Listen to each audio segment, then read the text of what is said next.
बिस्मिल्लाहिर्रहमानिर्रहीम। अस्सलाम वालेकुम नाज़रीन, मैं हूं डॉक्टर अली और आप देख रहे हैं मेरा फेसबुक और यूट्यूब चैनल। नाज़रीन, बहुत अहम तरीन डेवलपमेंट, बहुत बड़ी खबर आ रही है कि अगरतला के अंदर एक बार फिर भारत ने बांग्लादेश के सफारत खाने पर हमला कर दिया है, जबकि दूसरी जानिब नाज़रीन उसका जवाबी वार ढाका में बांग्लादेश के अंदर दिया गया है। इसकी तमाम तर डिटेल आपके साथ हम शेयर करेंगे। जबकि दूसरी जानिब नाज़रीन शाम के हालात जो है वो दहशतगर्दों के हाथ से निकलना शुरू हो गए हैं। 30,000 का ताज़ा दम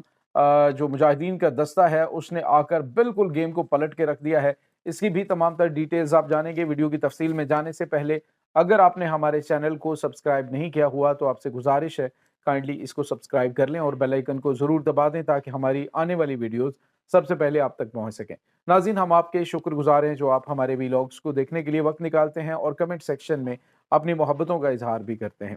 नाज़रीन, इस वक्त जो मशरक़ वस्ता के हालात हैं उसमें ख़ास तौर पे जो शाम का महाज है वो बहुत गर्म हुआ है। इस वक्त नाज़रीन जो बड़ी-बड़ी ताकतें हैं जिसमें अमेरिका है, इज़राइल है, तुर्की है, उसके बाद यूक्रेन है, तो दीगर जो मिडल ईस्ट के ममालिक हैं नाज़रीन उनकी जानिब से भी शाम के अंदर अपने दहशतगर्द गिरोहों को सरगर्म कर दिया गया है और उसका मकसद सिर्फ़ और सिर्फ़ एक ही कि ईरान की इजारादारी या ईरान की जो बढ़ती हुई ताकत है उसको यहाँ पे कंट्रोल किया जाए। नाज़रीन, यहाँ पे आपको ये बताते चलें कि जब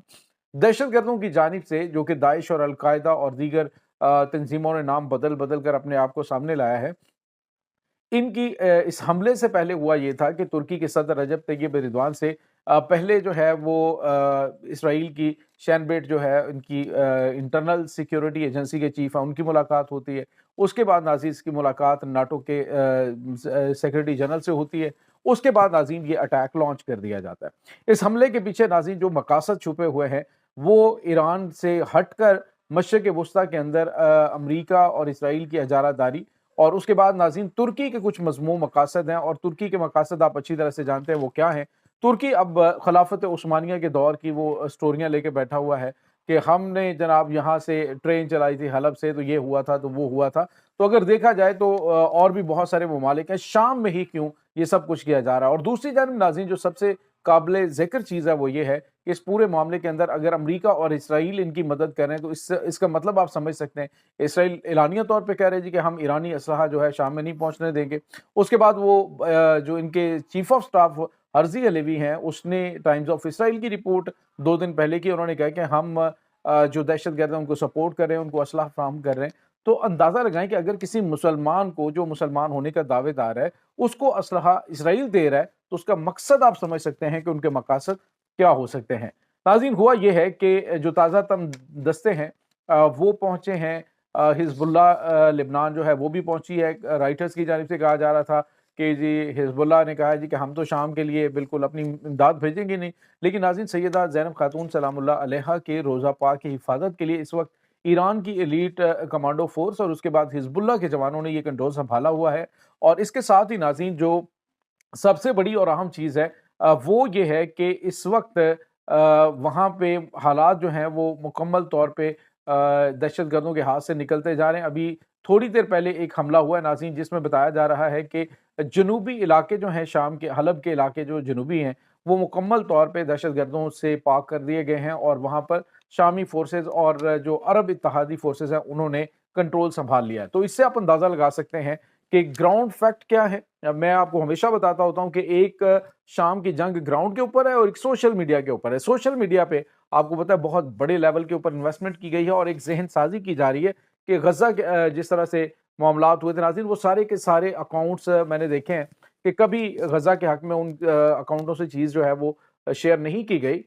लेकिन जैसे ही शाम के अंदर दहशतगर्दों ने अटैक किए तो उन्होंने कहा ये तो मुजाहिदीन है और मुजाहिदीन अपने घरों को वापस जा रहे हैं। शहजादे ये कह रहे हैं, शहजादे ये कह रहे हैं। बहरहाल नाज़रीन शहजादों का जो हाल हो रहा है आइंदा चंद घंटों के दौरान आपको बहुत बड़ी हम खबर देने जा रहे हैं। इसके बाद नाज़रीन एक और बड़ी और अहम डेवलपमेंट है, ये है भारत के हवाले से। नाज़रीन भारत आपको पता है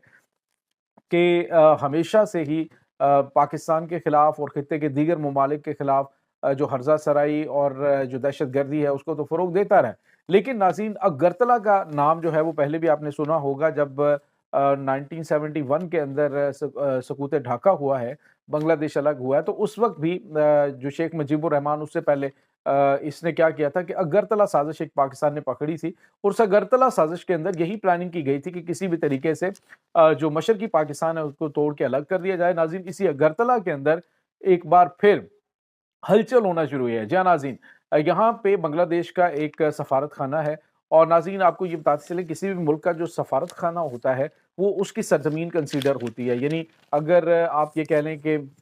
کسی بھی جگہ پہ، آپ کو یاد ہوگا کہ بغداد کے اندر جو ایران کا سفارت خانہ اس کے اوپر اسرائیل نے حملہ کیا تھا، اور یہ حملہ جو ہے وہ عالمی قوانین کے تحت ایران کی سرزمین پہ حملہ کنسیڈر ہوگا، اور اس کے بعد انہوں نے پھر اس کو جس طرح سے جواب دیا وہ آپ کے سامنے۔ اب ناظرین یہ حملہ جو ہے یہ انتہا پسند ہندوؤں کی جانب سے کیا گیا ہے۔ ناظرین بیسیکلی تو وہ انتہا پسند ہندوؤں کے روپ کے اندر وہی حکومتی کارندے ہی ہوتے ہیں جو کہ مودی سرکار کی جانب سے بھیجے جاتے ہیں، اور ہندوتوا کے جو آپ ان کے سارے کارکنان ہوتے ہیں ان کی جانب سے یہ اٹیک کیا جاتا ہے۔ اور اب ناظرین اگرتلا کے اندر جو ان کا سفارت خانہ ہے اس کے اوپر حملہ ہوا ہے، اور اس حملے کے اندر جو سفارتی عملہ ہے اس کو بھی زد و کوب کیا گیا ہے، ان کو نقصان پہنچایا گیا، زخمی کیا گیا ہے۔ ناظرین ایک تو بہت بڑا سوال اس وقت دیگر ممالک کی جانب سے بھی اٹھایا جا رہا ہے کہ کیا بھارت جو انٹرنیشنل قوانین کے تحت کسی بھی ملک کے سفارت خانے کی حفاظت کی ذمہ داری اس کے ذمہ ہے، تو کیا وہ سفارتی عملے کی حفاظت اور ان کے ہائی کمیشن کو محفوظ رکھنے میں ناکام ہوا ہے، جس کے بعد دیگر جو سفارت خانے ہیں ان کے لیے بھی خطرے کی گھنٹیاں بج گئی ہیں۔ اب ناظرین آپ کو یہ بتاتے چلیں کہ اس کے بعد کیا ہوا ہے کہ ڈھاکہ کے اندر جو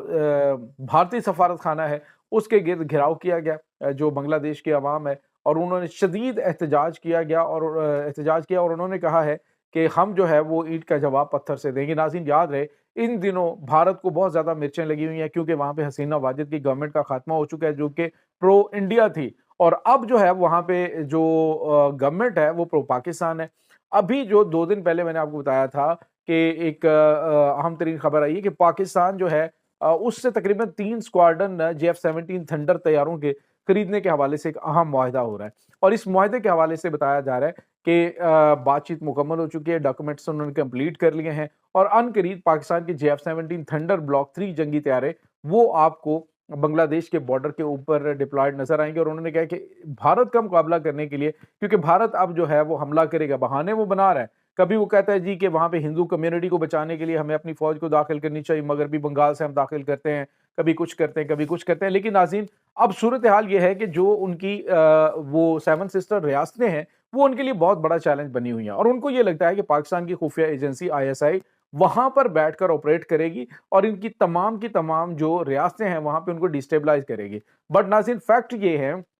جو کچھ انہوں نے وہاں پہ کر دیا ہے، جو یہ مختلف اقلیتوں کے ساتھ کر رہے ہیں، تو اس وجہ سے وہاں پہ بھارت سے علیحدگی کے حوالے سے لوگ زیادہ ایفرٹ کریں، اور اب تو مسلح تحریکیں چل پڑی ہیں۔ آپ کو پتا ہے کہ مئو باغیوں کی جانب سے روزانہ ان پہ حملے ہوتے ہیں، ریاست تلنگانہ کے اندر ان کے اوپر اٹیک ہوئے ہیں، اس کے بعد ناظرین جو کوکی قبائل ہیں ان کی جانب سے اٹیکس ہو رہے ہیں۔ اس وقت تقریباً بھارت کے اندر 57 سے زیادہ علیحدگی پسند تحریکیں چل رہی ہیں، جن میں سے کچھ ایسی ہیں جو بہت زیادہ طاقتور اور پاورفل ہو چکی ہیں، جیسے ناگالینڈ نے تو باقاعدہ طور پہ بھارت سے الگ ہونے کا اعلان کر دیا۔ تو ناظرین بڑے بڑے چیلنجز ہیں، بنگلہ دیش ایک بہت بڑا چیلنج ان کے لیے بن چکا ہے، اور جس طرح بنگلہ دیش پاکستان کے ساتھ تعلقات کو آگے بڑھا رہا ہے یہ ان کے لیے اور بھی زیادہ ڈراؤنا خواب ثابت ہو سکتا ہے۔ ناظرین اس تمام صورتحال کے بارے میں آپ کا کیا کہنا ہے؟ کمنٹ سیکشن میں اپنے خیالات کا اظہار ضرور کیجیے گا۔ انشاءاللہ بہت جلد ملتے ہیں ایک نئی ویڈیو میں، تب تک کے لیے اپنا بہت سارا خیال رکھیے گا۔